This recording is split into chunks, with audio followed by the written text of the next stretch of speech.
তো বন্ধুরা, শুভ সকালে শুভেচ্ছা সবাইকে।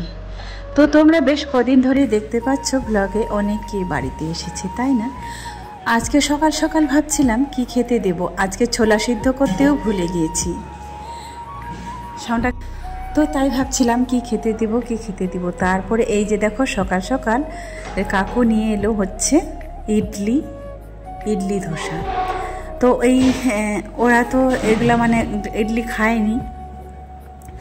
তারপরে দেখে বলছিল যে মা এগুলা কি ভাপা পিঠা? তো আমি বললাম যে না, এগুলো ইডলি। তারপরে আপাতত সকাল সকাল এগুলাই খেতে দিলাম। তার সাথে সাথে নিয়ে এসেছে চিংড়ি মাছ। তো বাড়িতে অনেকেই যেমন সবাই এসেছে একসঙ্গে, যেমন আনন্দটাও এরকম হচ্ছে, যেমন সবাই একসঙ্গে মিলেমিশে কিন্তু মনের কথাগুলো খুলে সব কিছু মাকে বলা যায় আর বলতে পারছি। মায়ের মনে হচ্ছে কতদিনের সেই জমানো কথা ছিল মনে, সেই জমানো কথাগুলোই আমার সঙ্গে শেয়ার করছে।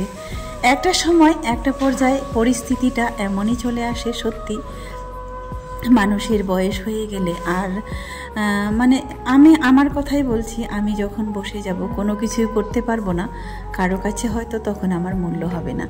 তো যাই হোক, মা এরকমই অনেক রকমের কথা আমার সঙ্গে বলছিল আর বসে বসে শাক বাছছিলাম। তো যাই হোক, যেমন মা মেয়েকে বলতে পারে আর মেয়েও তেমন কিন্তু মাকে বলতে পারে, এটাই তো হচ্ছে মা মেয়ের সম্পর্ক, তাই না? তো একটা কথা আজ খুব মনে পড়ছে, মেয়ে কখনো, যেমন একটা বৌমা কখনো মেয়ে হতে পারে না আর একটা মেয়ে কখনো বৌমা হতে পারে না। সত্যি কথাটার মধ্যে কিন্তু অনেক কিছু বাস্তবতা লুকিয়ে আছে যার মধ্যে। তো সেই কথাটাই মায়ের কথাগুলো শুনে মনে পড়ছে আর মনে মনে ভাবছি। তো চলো, বহুদিন পর এলো, বহুদিন বলতে 3 মাস আগে প্রায় এসেছিল, সেটা তো তোমরা সবাই জানো। তারপরে এই যে আবারও এলো এইবারে। তো ওষুধ শেষ হয়ে গিয়েছিল মার, তোমাদের অনেক আগেই বলেছিলাম। ট্রিটমেন্ট কিন্তু এর আগেও একবার পার হয়ে গেছে, তারপরেও বলে নিয়ে এলাম। মা যখন একা আসতে পারবে না, তারপরে ওই যে বড় মেয়েকে সঙ্গে নিয়ে এসেছে।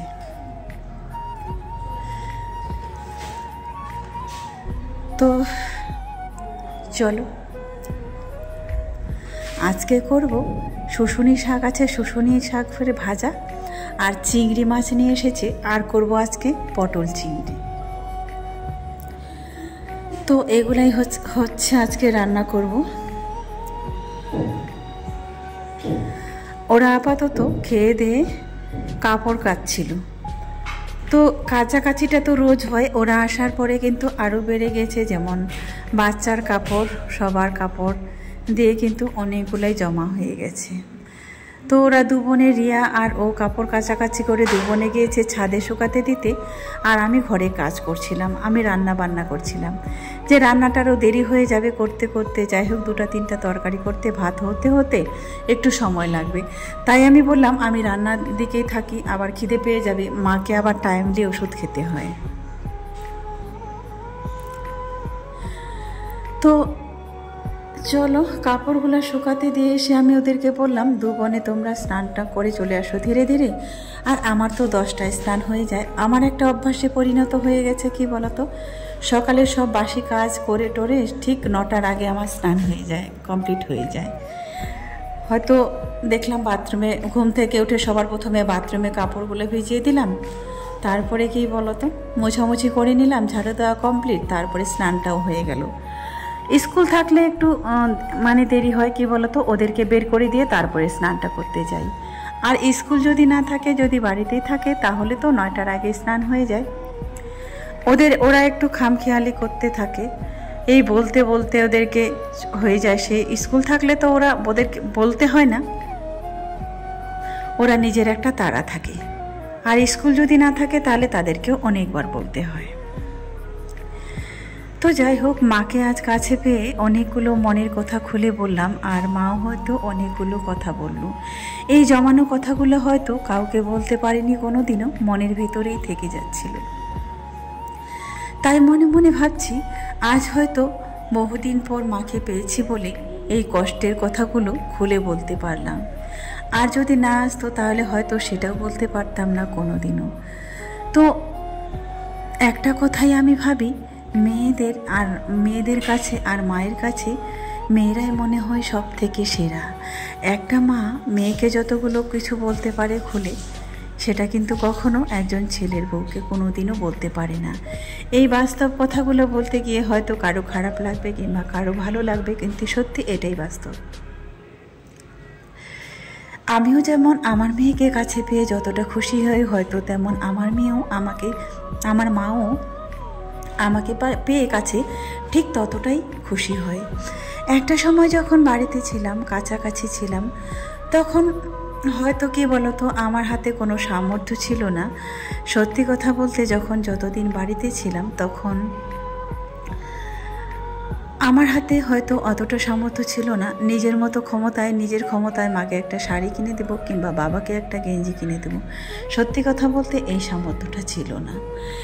আমার মনে হচ্ছে একটা মেয়েকে। তো বন্ধুরা চলো, একেবারে সকাল থেকে ক্যামেরায় আসতে পারিনি সামনে, তো কাজ কিন্তু অনেক হলো। আর বাড়িতে কেউ থাকলে তো কাজ বেড়ে যায়, তোমরা তো জানো। তো তারপরে এখন এসছি রান্না করতে। সকাল থেকে কাছাকাছি হলো, আমি কেটে দিলাম, আর ওরা দু বোনে গেল শুকাতে দিতে। তো শুকাশুকি হলো, কাছাকাছি হলো, স্নানটাও হয়ে গেল। তারপরে চলে এসেছি রান্না করে। সকালে তো মুড়ি খেয়েছি, এখন বাজে 12:30। ওই 2টার দিকে রান্নাবান্না ঠিক একদম কমপ্লিট হয়ে যাবে।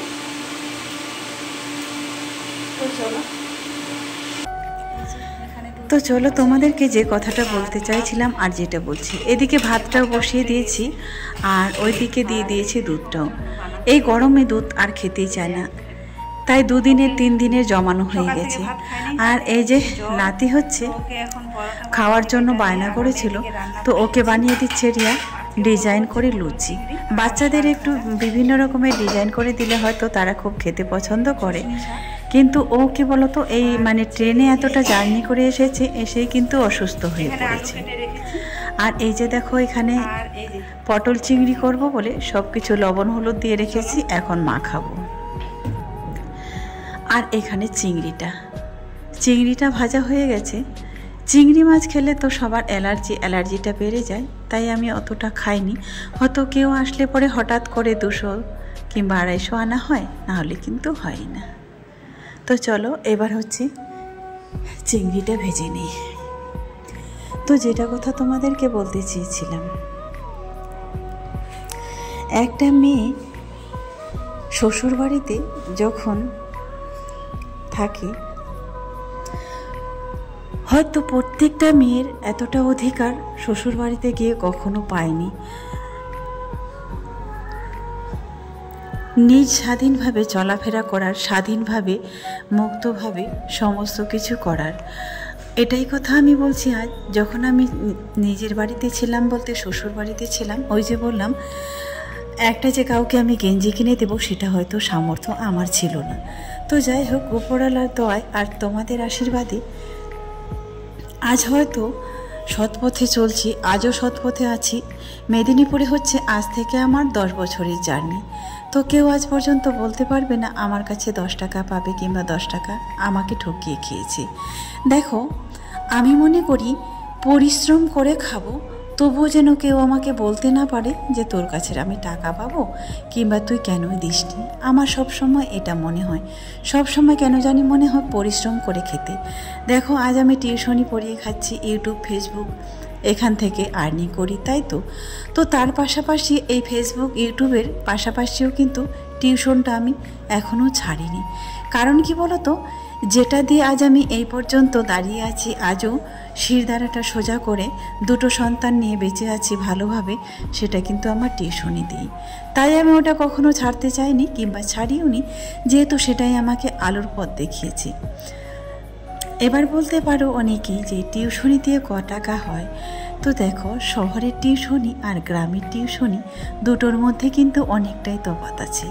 আমি যদি এখানে 8টা ছেলে পড়াই, 8টা ছেলে মেয়ে পড়াই, তো তাদের কিন্তু মোটামুটি 1000 টাকা করে দিলে কিন্তু 8000 টাকা এমনিতেই হয়ে যায়।